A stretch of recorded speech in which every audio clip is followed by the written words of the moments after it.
Hop, c'est parti. Alors bonjour à tous. On se retrouve comme tous les vendredis matins pour une nouvelle session des chroniques Melsion pour l'entrepreneur. Et aujourd'hui, nous n'avons que Patrick. Seul Patrick est là pour nous faire une de ces chroniques dont il a le secret, qu'il a préparé au dernier moment car le thème s'imposait.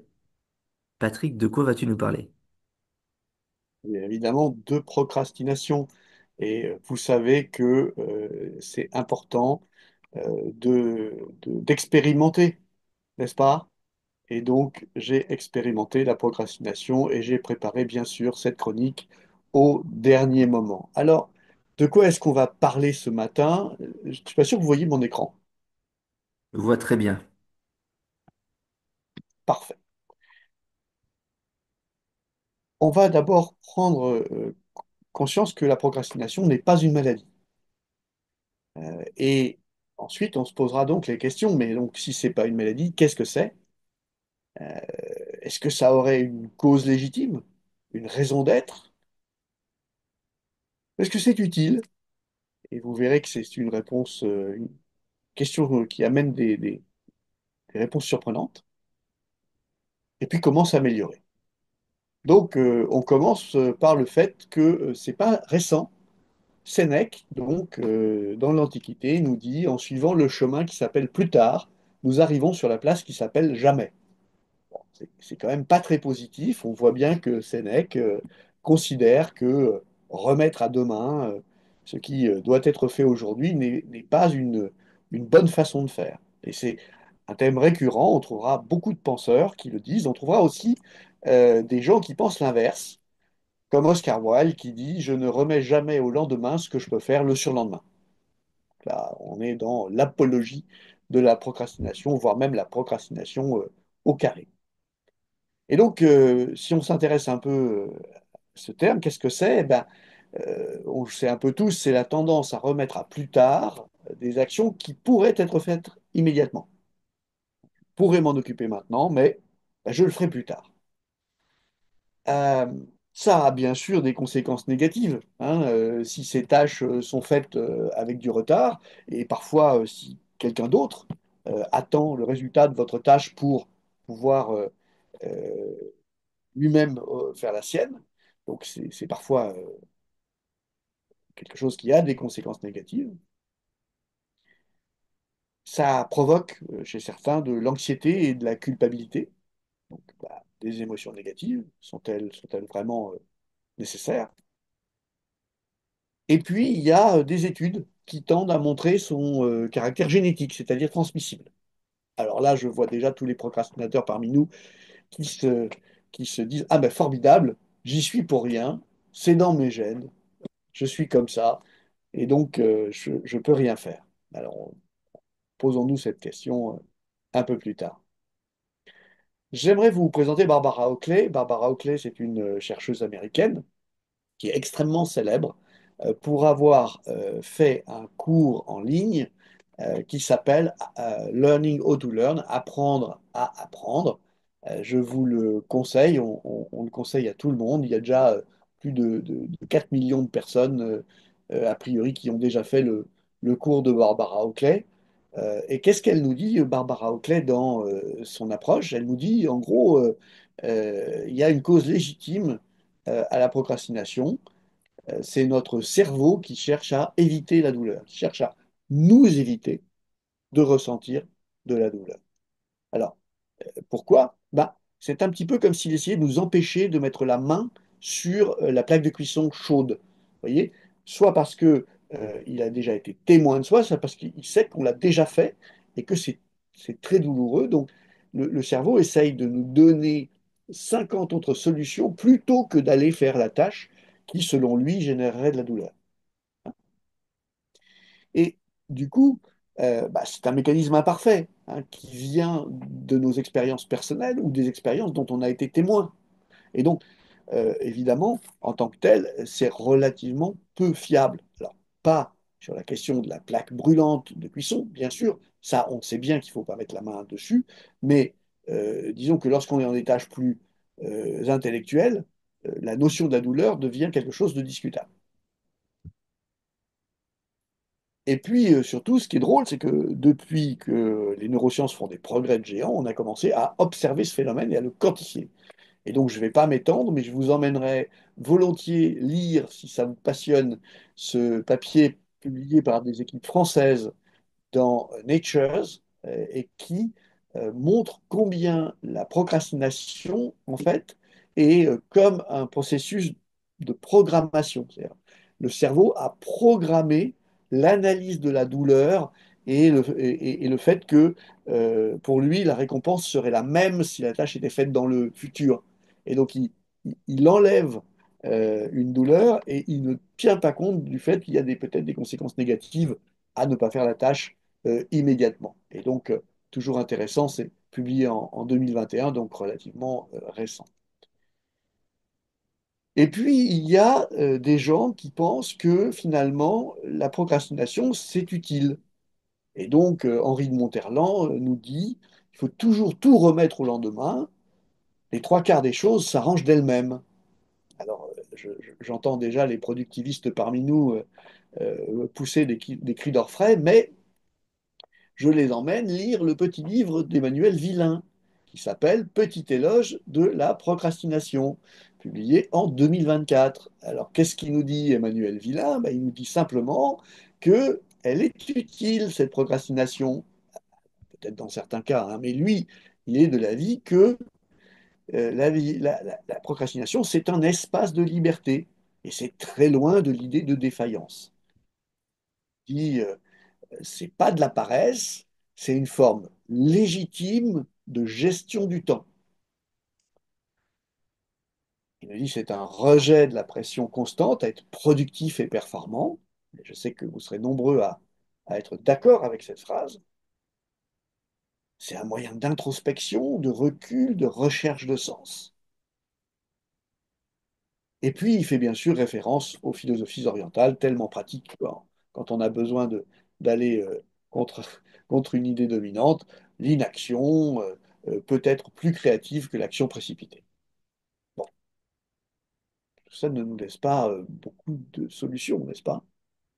Donc, soit notre cerveau cherche à nous protéger contre une douleur imaginaire, soit c'est fort utile de passer un moment à rechercher le sens et à privilégier finalement un temps de pause, ou alors ça vient d'une cause génétique et de toute façon on est sans pouvoir contre cette cause génétique. Comment est-ce qu'on va pouvoir progresser un tout petit peu? Donc qu'est-ce qu'on peut faire? Comment s'améliorer? Eh bien, il y a un Italien qui nous a amené à un bout de réponse qu'on trouve chez Mession fort utile. C'est la méthode Pomodoro. Alors, qu'est-ce que ça dit, Pomodoro? Ça dit il ne faut pas mentir à son cerveau. Ça veut dire effectivement, si votre cerveau pense qu'une tâche peut être douloureuse, eh bien, il ne faut pas essayer de l'embarquer pour 4 heures dans une tâche douloureuse, qu'il perçoit comme douloureuse, parce que pour le coup, ça va vraiment devenir douloureux. Donc, on va séparer dans la méthode Pomodoro par des petites séquences de 25 minutes et pas plus. Et à l'issue de 25 minutes, on s'offre 5 minutes de détente. Donc 25 minutes de travail, 5 minutes de détente. Et on s'arrête à l'heure prévue. On ne va pas se mentir à nous-mêmes. Pourquoi? Parce que notre cerveau, la prochaine fois, nous dira, tu ne m'auras pas.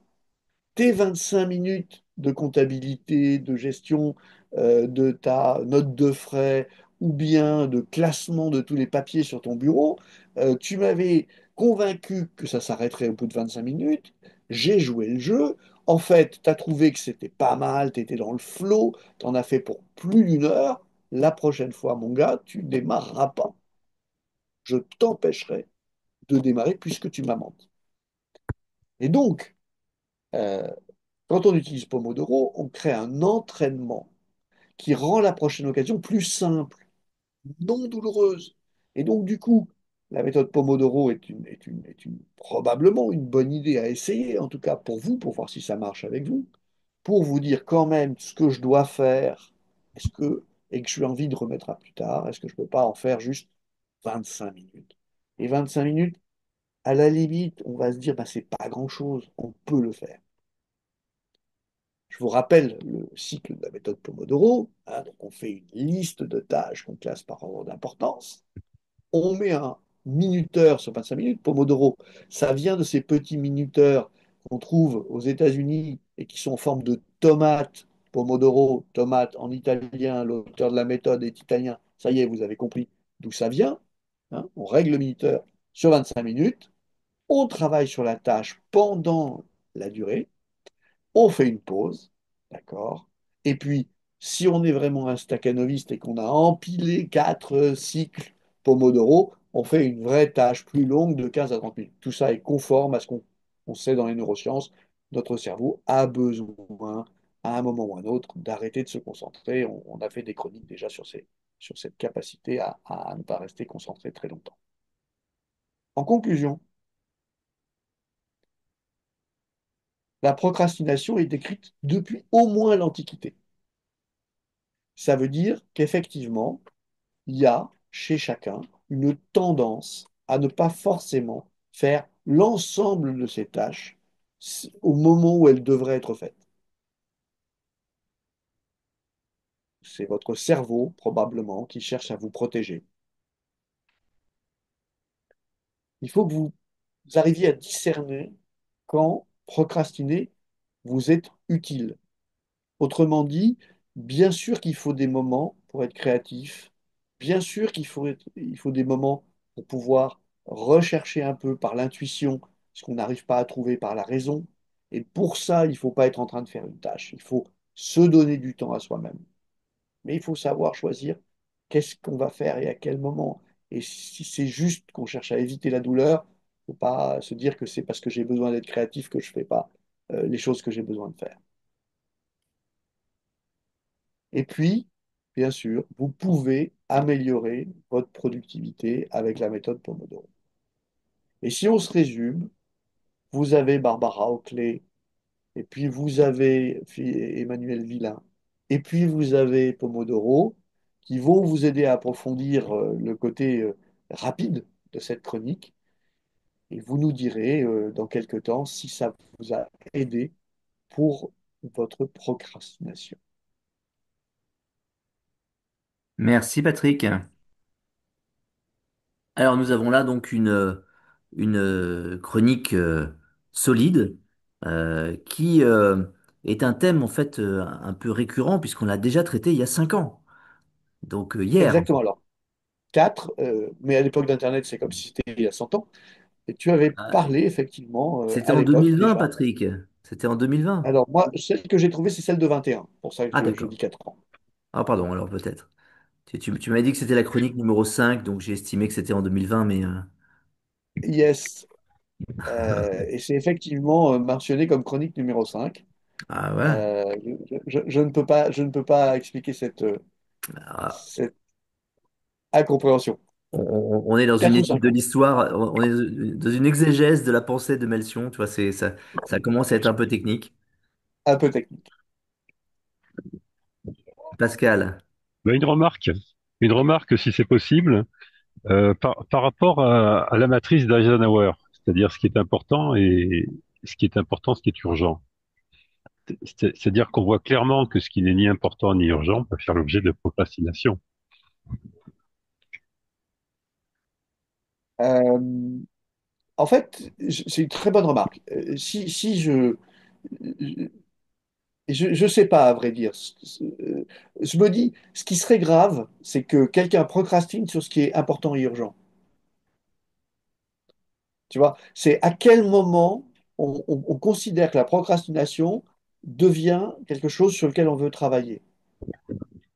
Eh Euh, bien, Si l'important et j'ai, l'urgent n'est pas fait, on est vraiment dans un cas très grave.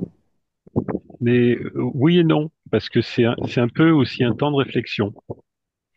C'est un temps de réflexion, c'est-à-dire que quand il faut peser les patates, quelque chose d'important et d'urgent, les peser un peu trop vite, c'est pas une bonne idée. Oui, je comprends. Et on est nous-mêmes assez favorables à l'idée de ne pas plonger dans l'action sans avoir pris un pas de recul et c'est te donner justement cette capacité à analyser les choses avant de rentrer directement dedans. Mais en même temps, ça peut être très différent. Tu vois, le cas de la procrastination, c'est quelqu'un qui n'arrive pas à faire un certain type de tâche en général. Mm. Hein. Je te donne un exemple récent avec un entrepreneur. Je lui demande, as-tu fait tes entretiens annuels, obligatoires, je le rappelle, d'accord? Et ah non! Et on sent à sa réponse que pour lui, c'est incroyablement douloureux. Or, on lui a conseillé un coach qui l'a aidé à bâtir des modèles d'entretien. Ah, ils ont fait une formation pour pouvoir qu'une partie des entretiens soit fait par les responsables hiérarchiques directs. Et lui, il ne lui reste plus que, si tu veux, ses propres collaborateurs directs. Et ben, même ça, c'est pas fait. Là, on est ni dans le urgent, ni dans le important, on est dans un truc qu'il faut faire. C'est comme ça, tous les ans, il faut avoir un entretien annuel avec son collaborateur et il faut en garder une trace, etc. Eh bien, euh, il n'y arrive pas. Donc là, je parle de procrastination. Tu vois, c'est distinct peut-être du cas que tu évoques toi.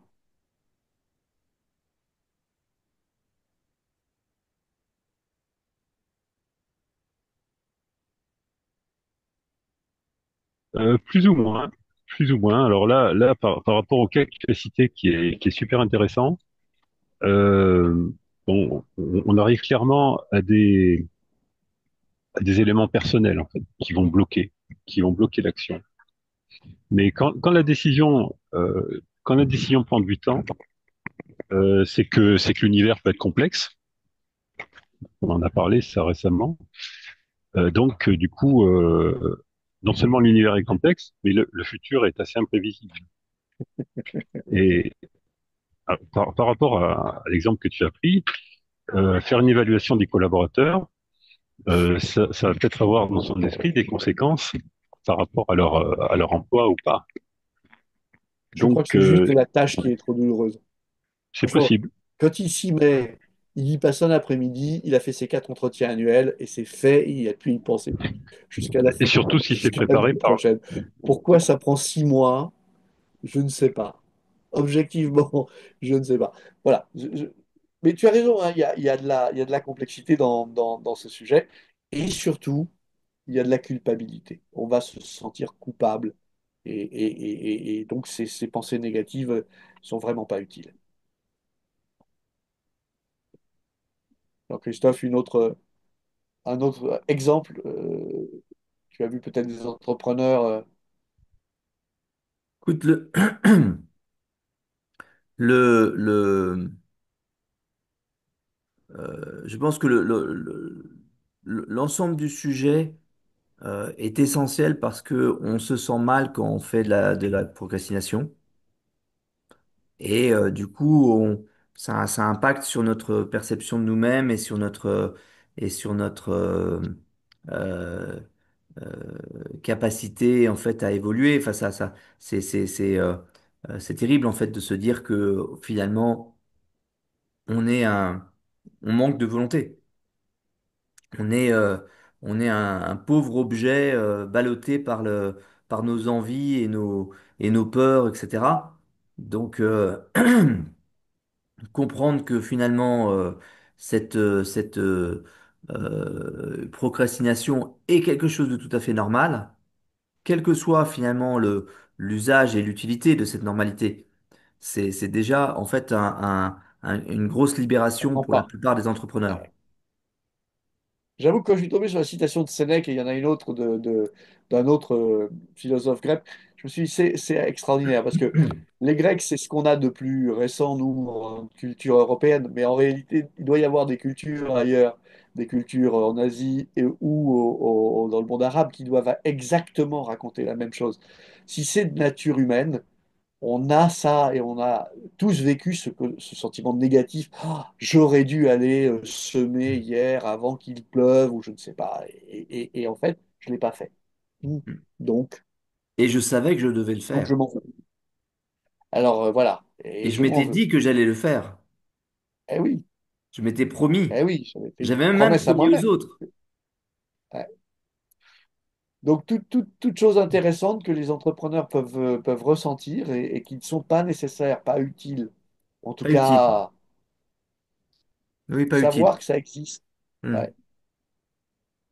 Et c'est, ce qui est du coup important là-dedans, c'est que ça donne des clés s'améliorer, puisqu'en fait, en acceptant que ce qui arrive est tout à fait normal, que c'est, comment dire, notre réaction, une réaction humaine générale, euh, classique, eh ben, ça permet de ne pas d'abord s'inculper soi-même de, le pire, c'est de décider que du coup, on manque de volonté, comme si un entrepreneur manquait de volonté. Je veux dire, évidemment, il fait œuvre de volonté tous les jours, mais il se fatigue en fait à utiliser sa volonté à tout bout de champ.